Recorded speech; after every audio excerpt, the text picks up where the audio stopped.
Alrighty guys, this next video is going to focus on how to make a first-person character. So we've done the third-person character, and we're going to extend onto that a first-person character. If you've ever played Fallout or Skyrim, they actually do this. They give you the option to switch between the two modes. So we're going to add some really basic logic and just hide the third-person mesh, move the camera around a little bit, and we're going to do this using some inputs. So this video is titled Modifying the Input and Components in our Character. So all we're going to be doing in this video is just adding a new input, and then from there just do some super basic logic to get everything set up. So we're here inside of my project, and we're going to go to the Edit Project Settings and add a new input. By now you should be pretty familiar with adding inputs, so we're going to go to Input and add a new action mapping called Toggle View.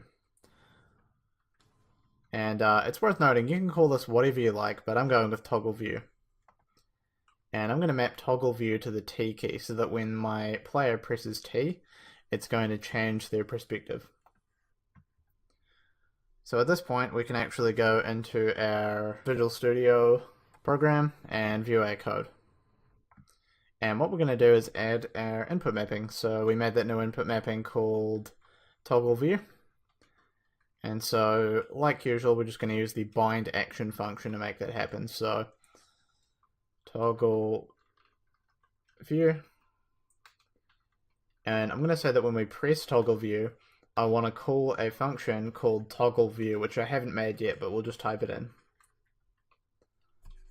And now in my character.h, we're going to add toggle view.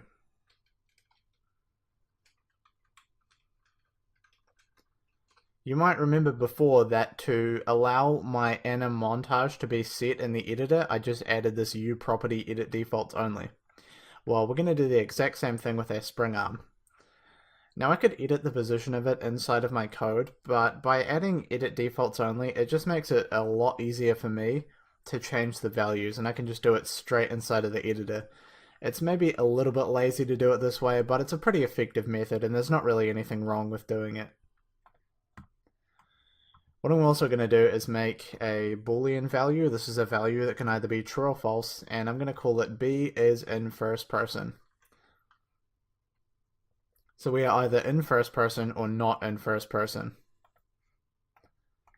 I'm going to come into my constructor here, and then I'm going to say that by default we are in first person. Oh, sorry, we're not in first person. So is in first person equals false. By default we are in third person. Now I'm going to implement my function.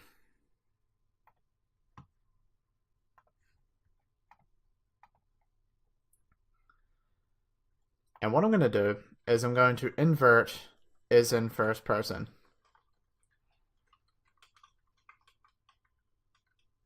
And so what I'm doing here is I'm essentially just saying that if is in first person is equal to true, make it false. If it's false, make it true. And now I can just check if we are in first person mode or if we are not in first person mode. And I'm just going to do that using a simple if statement. If we are in first person mode, all I'm going to do to make that happen is get my spring arm that we made. You remember making the spring arm up here. And so we're just going to take our spring arm and we're going to set the target arm length equal to 0. Now the target arm length was 300 previously, meaning that my camera was quite far behind the player. It was 300 units behind my player. By setting this to 0, it's going to set the camera right on the position of my player, aka first person view. However, the mesh is going to get in the way and make this look really bad. So to hide the mesh, I'm just going to use the getMesh function. And then finally, I'm just going to do set visibility. You can use the set visibility function whenever you want to toggle the visibility of something. There's actually two functions. There's toggle visibility, which will just make it false if it's true or make it true if it's false. And then set visibility allows you to just explicitly say whether you want it to be visible or not. So in this case, set visibility to false is just going to hide the mesh. So that's pretty much perfect. So if we are no longer in first person and we're supposed to be in the third person mode, Then what I'm instead going to do is set the spring arm's length to 300, which is what it previously was. And I'm going to set my mesh to be visible again. Like so. And at this point we can go ahead and save our program. Alright. So if I hit T on my keyboard, nothing is happening right now. But while I'm in here, I'm going to take my spring arm and, oh, I needed to compile. That was my bad, guys. Yeah, make sure you compile. That's obviously a big deal. You can see that I've already moved my spring arm into position. I'll show you what to do with your spring arm in a second. So you'll want to click on your spring arm. By default, your spring arm is going to be down here. Simply just move it up so it's at the location of our player's head. So at this point, we should be able to press T on our keyboard, and we're in a first-person view. And I'll show you guys why this is happening in a second. If I press T, it puts us back into the third-person perspective.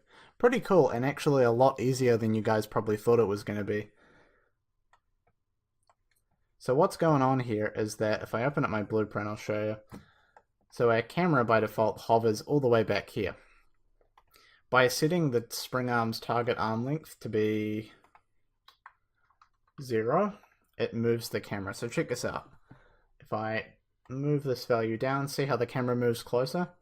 And if I set it to 0, you can see that the camera is right behind my head. Now if I hide the mesh, we basically have first person view.